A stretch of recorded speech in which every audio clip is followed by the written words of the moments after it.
자, 오늘 주시는 한 구절의 말씀, 그러므로로 시작이 되죠. 그러므로라는 이 단어가 있을 때마다 지금 그 앞에서 주신 모든 말씀을 이제 정리해주는 결론과도 같은 말씀입니다.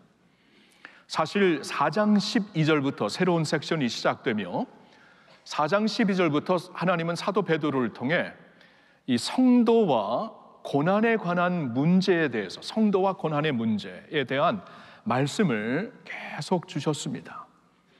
이제 그 말씀을 한 구절로 정리하기 위해 주시는 말씀이 오늘 본문의 말씀이 되는 것이죠. 어떻게 시작이 되나요? 그러므로 하나님의 뜻대로 고난을 받는 자들은, 하나님의 뜻대로 고난을 받는 자들은, 이게 무슨 말인가요? 우리가 하나님의 뜻 가운데 살면서 고난을 충분히 받을 수 있는데, 하나님의 뜻 가운데 살면서도 충분히 고난을 받을 수가 있는데, 그럴 때에 우리가 이렇게 살아라 하고 주시는, 어떻게 보면 지금 이 섹션의 결론의 말씀이 되는 것입니다.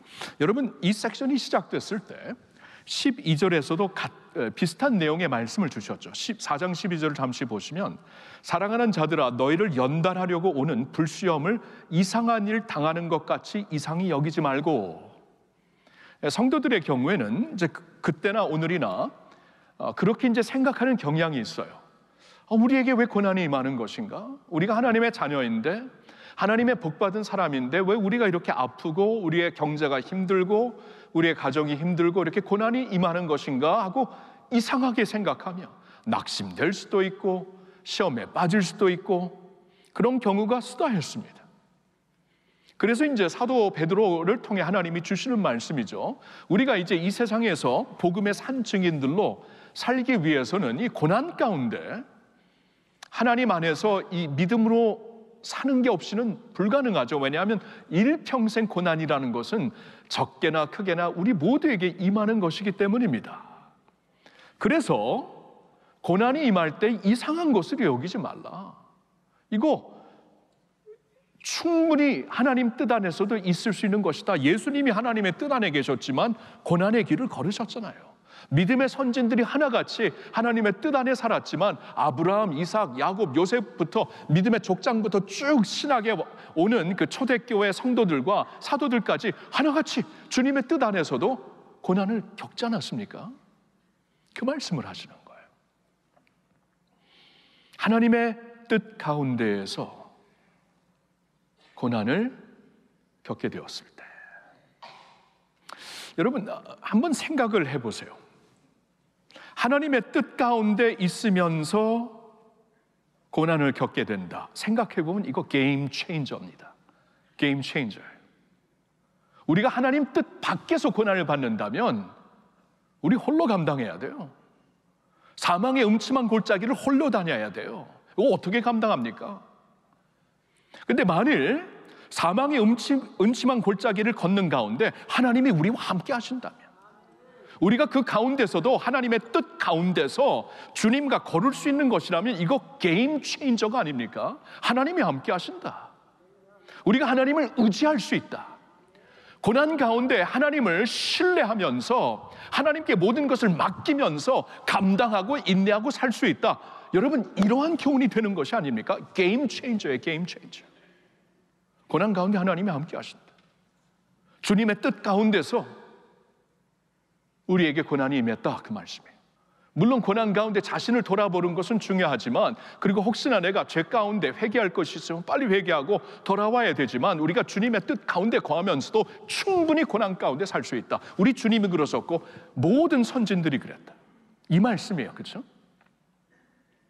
이 말씀을 다시 한번 우리에게 기억시키시면서 정리를 하시면서 결론을 주시는 겁니다. 하나님의 뜻대로 고난을 받는 자들은 이제 이렇게 살아라.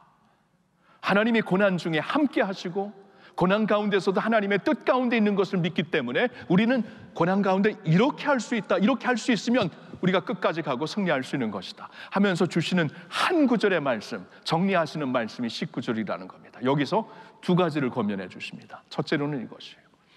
미쁘신 창조주께 자신을 의탁하라 라는 것입니다. 미쁘신 창조주께 자신을 의탁하라. 자, 말씀을 다시 봅니다. 19절. 그러므로 하나님의 뜻대로 고난을 받는 자들은 또한 선을 행하는 가운데에 그 영혼을 미쁘신 창조주께 의탁할지어다. 이 주된 메시지는 하나예요. 미쁘신 창조주께 자신을 의탁하라, 그 말씀이에요. 여러분, 여기 본문에 하나님을 가리켜 미쁘신 창조주라라고 부르는 것이 좀 새롭지 않으세요?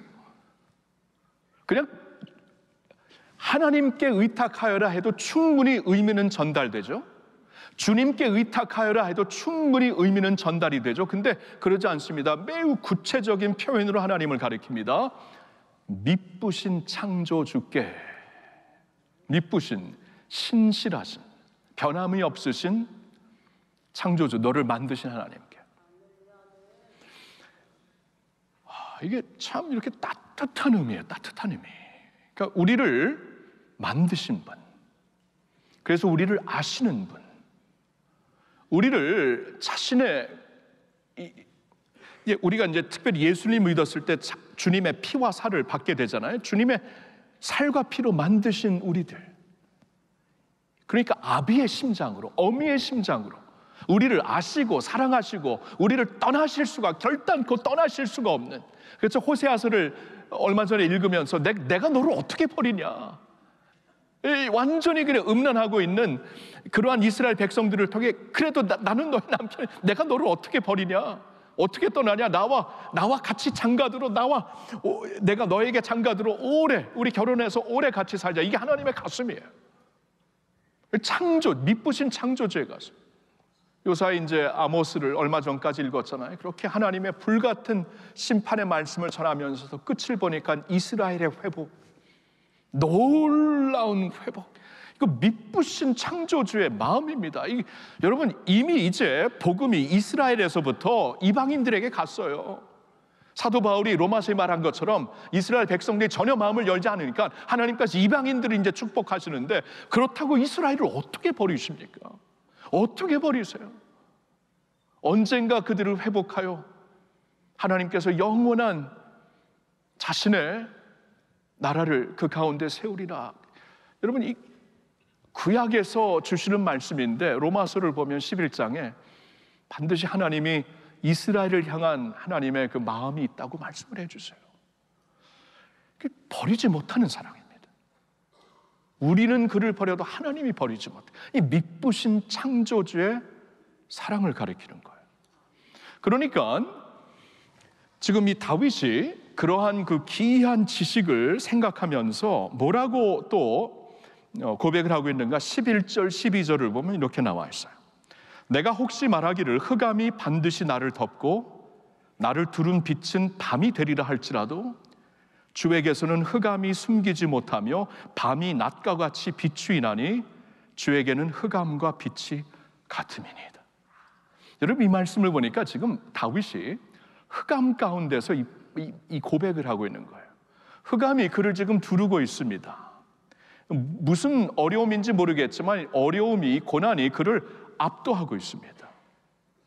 그래서 내가 혹시 말하기를 흑암이 나를 덮을 것이고 나를 압도할지라도 나를 두른 빛은, 그래서 밤이라 이 모든 빛이 없어지리라 할지라도 주에게서는 흑암이 숨기지 못하며 밤이 낮과 같이 비추이나니 주에게는 흑암과 빛이 같음이니이다.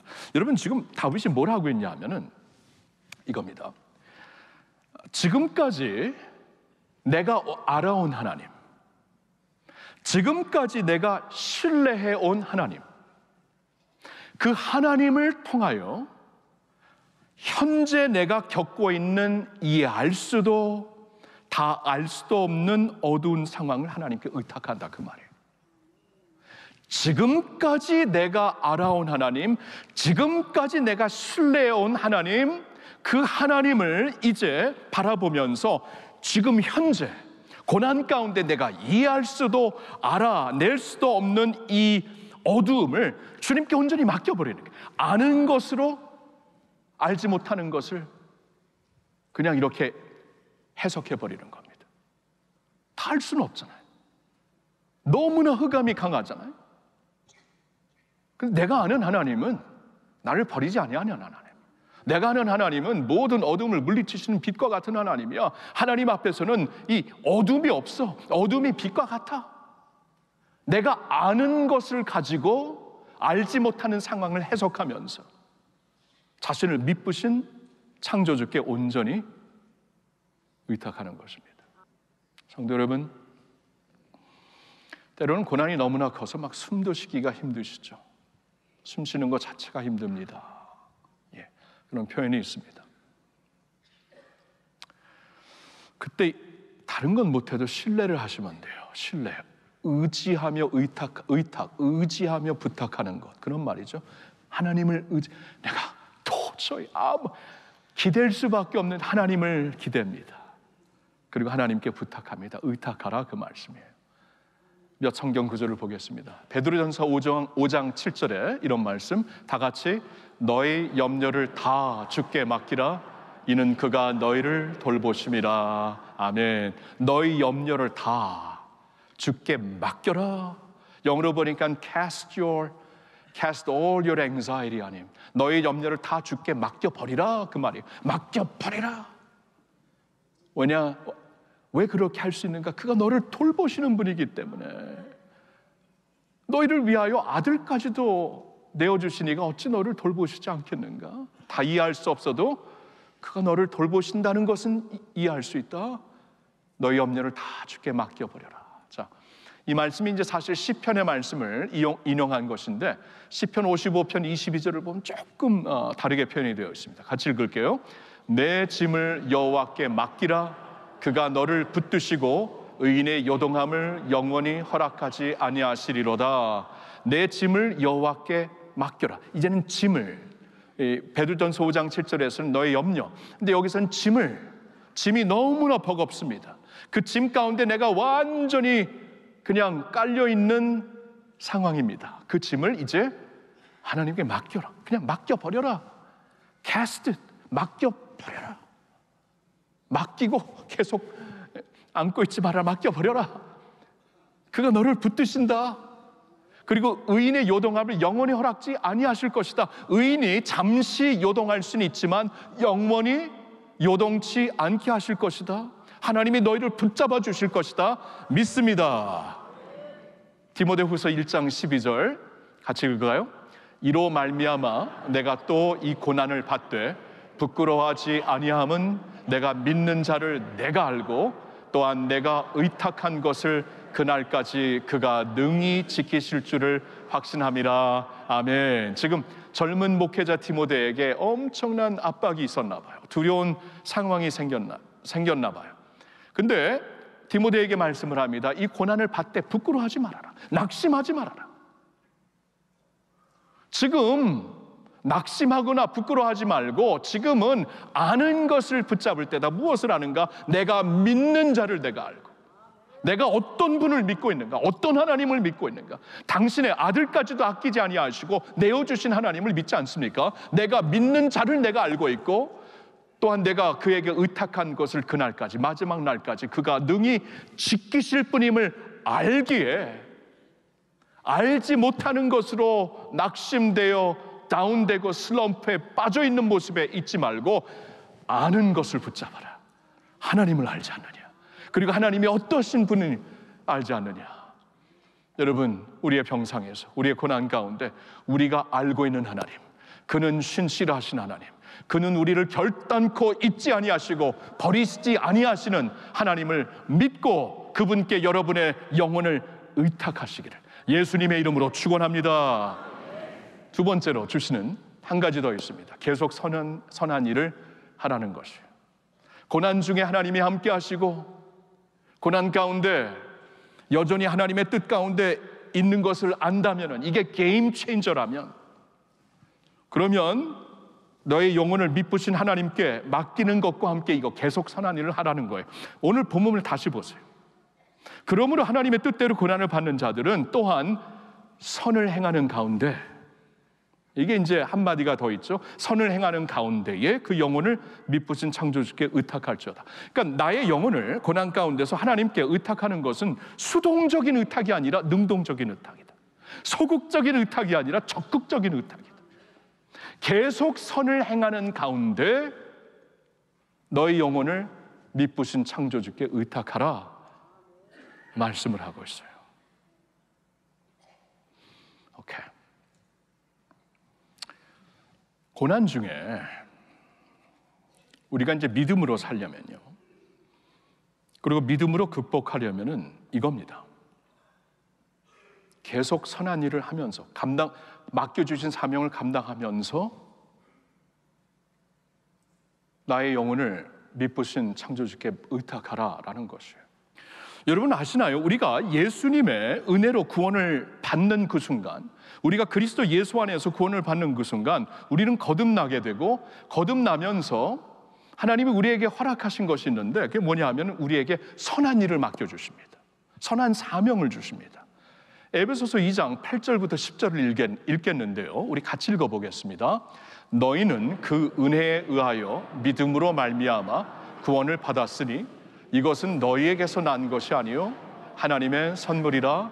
행위에서 난 것이 아니니 이는 누구든지 자랑하지 못하게 함이라.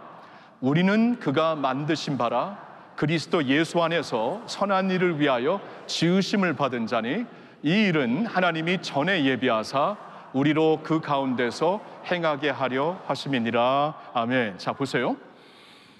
이 일은 하나님이 처음부터 예비하신 일, 그게 뭡니까? 우리에게 당신의 선한 일을 맡기시는 것이었어요. 처음부터 하나님은 이러한 디자인으로 우리를 만드신 것입니다. 하나님의 형상을 우리를 만드셨을 때 자신의 선한 일을 우리를 통해 하시려고 허락하신 것이었죠. 근데 우리가 그것을 잃게 되죠. 왜냐하면 죄로 인하여서 하나님을 떠났기 때문에, 죄를 인하여서 하나님을 떠났기 때문에 하나님의 선한 일을 할 수가 없습니다.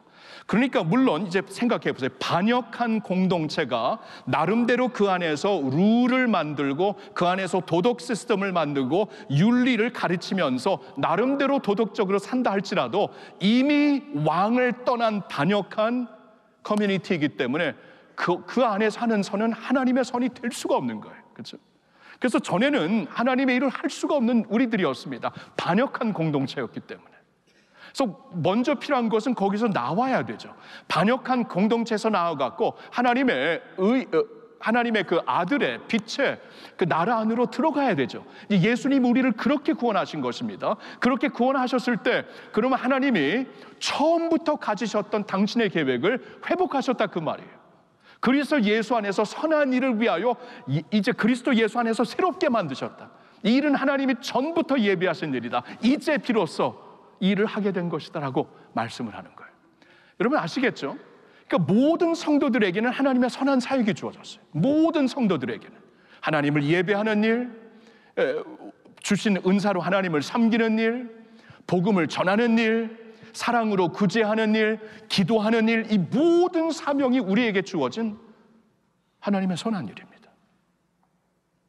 한 명도 예배가 없어요. 그 선한 일을 감당하라고 우리를 창조하시고 구원하신 것이에요. 그러니까 고난 중에 소극적으로 하나님께 의탁하지 말라는, 계속 선한 일을 하면서, 이것을 위해 만들어진 사람들이기 때문에 계속 일을 하면서 하나님께 자신을 온전히 의탁하라 그 말이에요. 여러분 우리 교회 이주민 사역이 코로나 팬데믹 때에 시작된, 창설된 사역입니다. 그때 우리는 코로나가 처음 터졌을 때 어떻게 뭘 해야 되는지 몰랐죠. 그래서 앞서 가시는 성령님을 의지하기 위해서 사도행전을 보면서 어떻게 성령님이 갈 길을 모르고 갈팡질팡할 수밖에 없는 초대교회를 성령이 앞장서서 어떻게 인도하셨는가, 거기서 이제 지혜를 찾아서 우리의 갈 길을 찾자고 하고 사도행전을 쭉 보는데, 사도행전이 끝마칠 무렵에 27장, 28장까지 27장에서 성령이 앞장서 무슨 일을 하시는가 쭉 보니까 21장이 아주 독특한 말씀이에요. 오늘 거기 보면은 이제 사도 바울이 가이사 앞에 가기 위해서 바울에게는 간절한 소망이 있었어요. 로마로 가서 모든 이방 나라들에게, 열방에게 복음을 전하려는 간절한 마음이 있었거든요. 그래서 이제 가이사에게 호소해서 가이사에게 가게 되는데, 다른 구절에서는, 사도행전은 다른 구절에서는 사도 바울과 그 같이 한 동역자들이 여기서 여기를 갔다, 여기서 뭐 항해를 해서 여기를 갔다, 이 정도 한 구절만 쓰는데 27장에서는 1장 전체가 로마로 가는 항해에 대한 말씀을 우리에게 전해주고 있습니다. 이렇게 항해를 하면서 막 유로글로라는 이 태풍도 만나게 되고 거기서 막 죽게 되는 상황을 아주 확실하게, 아주 디테일하게 우리에게 말씀해 주시고, 그런 가운데서 하나님이 바울 때문에 모든 사람들을 같이 살려주시는 그러한 말씀을 쭉 주시는데, 놀랍게도 그 안에 있었던 모든 사람들의 숫자가 276명이었다라고 기록이 되어 있어요. 여러분, 보통 우리 한국 분들이 그렇게 몇 명 있으면 200~300명 있어요. 그러죠? 201명이 될 수 있고 299명이 될 수 있고 200~300명 대강 말하는데, 그리고 보통 그렇게 말씀 3,000명이더라 5천여 명이더라 이렇게 말씀하는데, 이 말씀만큼은 276명 정확하게 말씀합니다. 그 말씀을 이렇게 묵상을 하는데 갑자기 이 바울의 마음에는 열방에게 복음을 전하기 위해서는 로마를 가야 되는데, 하나님은 열방을 바울의 곁으로 인도를 하셨더라고요. 그러면서 우리 한국을 보니까 그동안 우리가 세계 선교를 하기 위해서는 열방, 이방 나라로 가야 됐거든요. 근데 어느 순간부터 이방의 여러 국적들이 지금 한국에 와서 일하고 살고 있어요. 우리 옆에서. 우리 주위에 있는 사람들도 기억해라. 열방을 하나님께서 우리에게 몰고 오셨다라고 앞서 행하시는 성령님을 바라보면서 이 팬데믹 때 그러한 비전을 주시는 거예요. 이 말씀을 통해 주신 겁니다. 성도들에게 같이 나눴는데, 그날 설교를 듣고 이 병중에서 계신 한 성도가 울면서 전화를 하시는 거예요. 이분이 스토리를 들어보니까 젊으셨을 때 계속 무역을 하시면서 여러 나라들을 특별히 아시아와 중동 지방을 다니면서 사업을 했던 분이고 신앙을 지켰던 분이기 때문에 자신이 은퇴하면 선교사로 반드시 나간다, 이제 그런 간절한 소망이 있었어요. 근데 이 은퇴를 하시기 전부터 이 암이 생겼는데, 암이 낫질 않아요. 계속 힘든 암입니다. 그래서 이 암이 낫기를 지금 거의 20년이 됐는데 계속 낫다가 돌아오고 나갈 수가 없는 상황이에요. 이렇게 거의 20년이 지났는데 이분이 설교를 듣고 전화를 울면서 하시면서, 더 이상 기다릴 필요가 없구나. 나아져서야만 선교를 할 줄 알았는데 하나님이 열방을 섬길 수 있는 하나님의 뜻을 지금 이 자리에서 하게 하셨구나. 이 주민을 위해, 이 사역을 위해, 지금까지 선교를 위해 모금한 모든 것을 드립니다. 그리고 같이 하겠습니다. 말씀을 통해 시작된 사역이었지만 이 사역의 첫 열매로 그분이 헌신을 하셨고, 그렇게 1년 반 동안 함께 이주민 사역을 하시다가 하나님께 부름을 받았어요. 저는 그분의 인생을 돌아보면서 멋지게 끝나셨다. 그냥 흐지부지, 그냥 간절한 소망은 있는데 기다리다가 끝마칠 수 있었던 인생을 계속 선한 일을 행하는 가운데 끝내실 수 있었구나. 참 아름답게 피니시 하신 분이구나. 이런 마음을 갖게 되었어요. 너희 안에 선한 일을 시작하시니까 그리스도 예수의 날까지, 가다가 고꾸라지는 한이 있더라도, 가다가 쩔뚝일 수밖에 없는 상황이 될지라도, 한 걸음 한 걸음 걷는 것이 숨차고 어려울지라도 하나님이 도와주신다, 하나님이 함께 하신다 믿습니다. 사랑하는 성도 여러분, 그렇게 우리가 살 수 있는 것이죠. 고난 중에서라도 우리와 함께 하심을 믿고, 주의 은총을 믿고, 어둠 가운데서도 빛 가운데 우리를 인도하시는 하나님을 믿고 계속 선을 행하는 가운데 여러분의 영혼을 미쁘신 창조주께 의탁하면서 끝까지 승리하시기를 예수님의 이름으로 축원합니다.